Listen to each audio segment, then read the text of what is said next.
Muchas gracias a todos los ponentes. Ya sé que estamos un poquito pasados del tiempo, pero no quiero dejar pasar este reconocido panel de expertos sin hacer algunas preguntas. Así es que nos tomaremos unos 5 minutos del próximo bloque de neurooftalmología, que también será muy interesante. Tenemos, aunque no lo crean, una pregunta del público. Yo creo que es para el doctor Iker. Preguntan, en Femtolasic, ¿qué grosor maneja? ¿Cuánto tiempo le da de secado? ¿Es conveniente usar una lentilla terapéutica para proteger el flap? Ok, hola. Yo creo que eso es bien personal. Yo trato de aprovechar el máximo la presión del corte para realizar el flap de 100, 110 micras para tratar de ahorrar lo que más se pueda de tejido. El tiempo de secado trato de dejar 40, 60 segundos hasta ver bien el anillo. Y en cuanto a la de la lentilla, eso también me parece bien personal. Yo en lo personal no pongo lentilla, aunque sean cortes delgados, siempre y cuando observe que durante el procedimiento el acople del flap fue correcto. El femtolaje tiene la ventaja de que tú puedas mover el ángulo para poder acoplar mejor el flap. Entonces, es un ángulo de 70, 90 micras, yo he visto ángulos de 70, 90 grados, he visto un muy buen acople sin necesidad de tener que volver a reacomodar. Pero conozco muchos compañeros que sí, a todos los pacientes con LASIK o femtolásico aplican lente contacto. ¿Alguien hace algo distinto, profesor Well? ¿Perdona? ¿Perdona? Para Femtolasic, ¿qué grosor le gusta manejar? ¿Deja lentilla o no deja lentilla? Ya. Te sonará un poco como arcaico en mi respuesta, pero yo sigo, cuando realizo la SIC, sigo utilizando el microcreatomo en el 75% al menos de los casos. El microcreatomo mecánico, me refiero.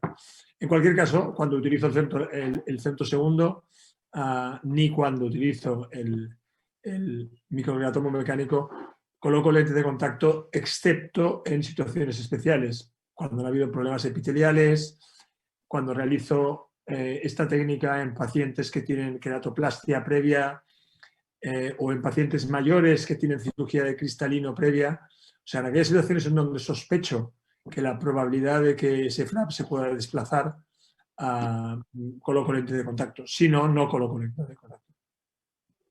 Gracias, doctor. Javier, tú en tu práctica refractiva, ¿cuál es la técnica que más frecuentemente haces?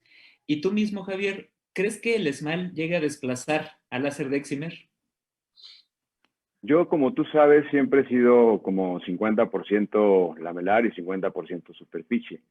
Me he encontrado con situaciones ahora con córneas muy delgadas, en las cuales hay que hacer superficie, incluso córneas por debajo de 500 micras, y he desarrollado ahí mucho la utilidad del PTA de Marconi y me ha ido muy favorablemente a largo plazo.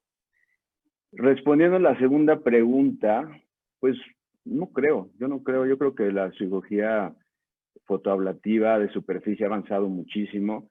Obviamente la desventaja de la cirugía lamelar se va afectada un poquito por el SMILE, ¿no? Por la cirugía de extracción del lentículo. Me parece que ahí sí hay una gran ventaja, pero seguimos teniendo la cirugía de superficie pues, bastante refinada ahorita, entonces yo no creo que se vaya a desplazar ese procedimiento por ahora. Y tenemos, ahorita enseñó bastantes estudios, me parece que fue Vicente, Iker, Vincent, y que hemos visto que los resultados siguen siendo muy buenos. Sí, claro. Una pregunta para el doctor Fernández. Digo, el caso está de terror, ¿no? ¿Qué le falta a ese pobre hombre irle al Cruz Azul o al Atlético de Madrid? Yo creo, es lo único que le falta. De todo lo que le pasó y en la retrospectiva, ¿qué hubieras hecho distinto?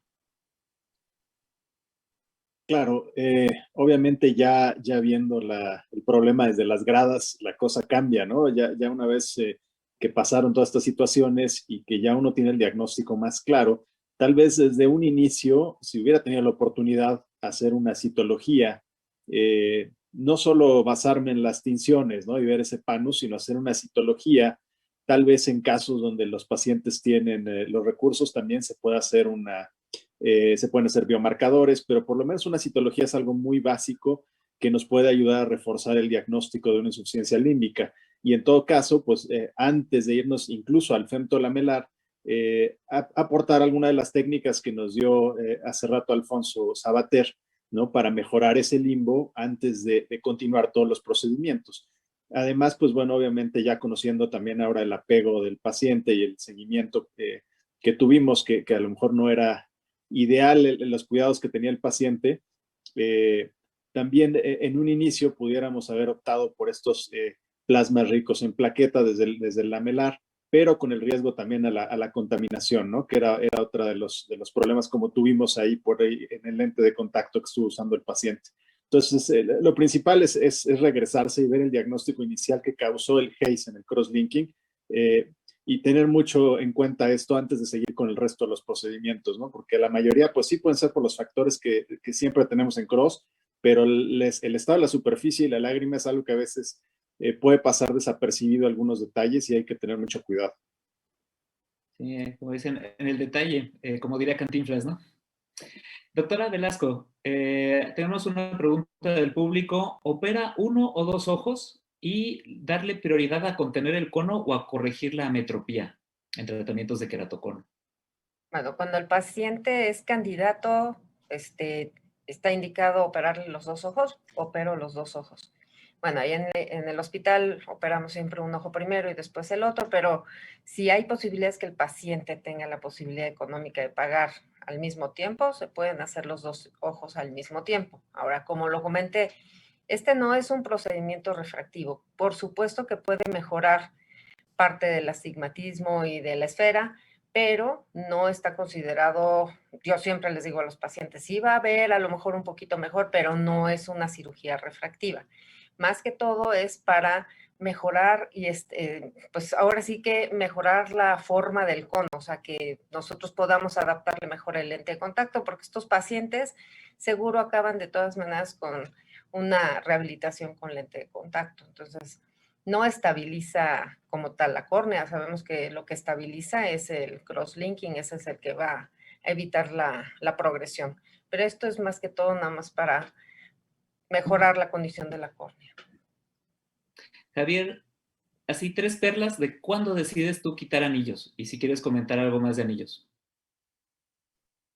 Comentar primero que yo ya no los pongo en post-QR ni los pongo en trasplantes corneales. No han ido bien ahí, ¿no? Segundo, ¿qué perlas? ¿Cuándo quitarlos? Cuando están superficiales, más allá de por arriba del 50% del espesor, cuando el borde está muy cerca de la herida y empieza a hacer una especie de herida en boca de pescado que no cierra, o cuando ya empujamos el segmento y suturamos otra vez y se vuelve un problema, ¿no? El cierre de la herida. Y la otra podría ser cuando tenemos una vascularización importante. Yo recuerdo un paciente que quedaron muy profundos, muy cerca del endotelio, tuve paciencia, los manejé y esa córnea se transparentó. Entonces yo creo que esas serían las indicaciones principales. Gracias, Javier. Doctor Vaca, ¿qué hace usted cuando de repente le pueden referir a un paciente operado de catarata con muchos factores de riesgo para daño endotelial, hipermétropes con teos bajos, quizás hasta alguna distrofia de Fuchs, y al mes de la cirugía sigue con un edema corneal importante? ¿En qué momento decide ya pasar a un tratamiento quirúrgico? ¿En qué se fija para saber cómo va su paciente? Sí, buenas tardes. Tengo bastante paciencia para los míos y para los ajenos. Un paciente que pueda tener edema hay que darse el tiempo necesario a que el endotelio se recupere. Y normalmente se puede recuperar entre las 3 y las 5 semanas, por ahí. Entonces, desde el principio hay que tomar en cuenta eso para no desesperarse. La otra es que tengas realmente no nada más el edema estromal, sino el edema subepitelial con la presencia de bulas. Eso no ayuda. La otra es grosores. Hay grosores que ya de plano no son compatibles con la vida de la córnea. Y hay grosores que son muy tranquilos, que dices, la va a librar. Entonces tienes que tomar en cuenta que haya bulas o no, el grosor del estroma si rebasa ciertos niveles y el tiempo. Obviamente cuando es tu paciente te desesperas más que cuando es el paciente de alguien más. Los pliegues en DCMET también le dicen algo. Sí, sí, hay de pliegues a pliegues. Hay pliegues que son por las características del trauma y hay otros que son realmente inflamatorios y donde ya hay un daño y hasta puede haber desprendimientos de DCMET que se ven como si fueran pliegues, pero si les haces OCT está desprendido. Okay. Bueno, ya está aquí la doctora Graciela García Briones para el módulo de neurooftalmo. Una última pregunta, profesor Well. Ya sé que su técnica preferida para hacer DALC es la que nos mostró en su charla, pero ¿qué opina usted de las queratoplastías lamelares anteriores profundas hechas con algún dispositivo láser, ya sea un láser Excimer o como lo presentó el doctor Fernández, un láser de femtosegundo? Bueno, es una pregunta larga de contestar. En cualquier caso, siendo corto. La utilización del láser excimer, que se ha utilizado especialmente en Italia, no ha funcionado demasiado bien. Son ablaciones muy largas, tiempo de ablación muy largo y a pesar de una muy buena calidad de superficie, difícil cicatrización posterior. Por tanto, existen técnicas desarrolladas, la han hecho muy pocos cirujanos y por tanto tenemos realmente pocos datos. El femtosegundo hoy por hoy todavía, yo creo que es probablemente el futuro para la cirugía lamelar anterior, pero tiene un problema muy grande, problema que se pone mucho más de manifiesto en casos con córneas de grosores irregulares, como típicamente es el queratocono, y es que el OCT de control toma como plano de referencia la cara anterior de la córnea. Por tanto, es imposible, con la tecnología actual aplicada en el láser de femtosegundo, poder tener un grosor posterior que tenga un grosor uniforme. Y tal como ha mostrado a nuestro colega, pues en la zona central consigues un grosor más o menos aceptable de unas 100-120 micras, pero periféricamente es más grueso, especialmente, repito, en casos de queratocono.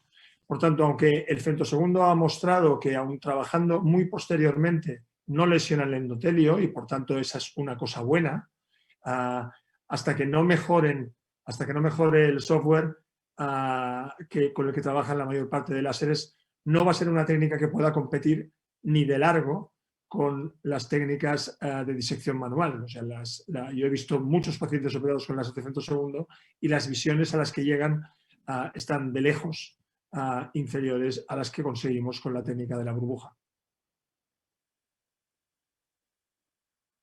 Muchas gracias. Gracias a todos los panelistas y dejamos el siguiente módulo.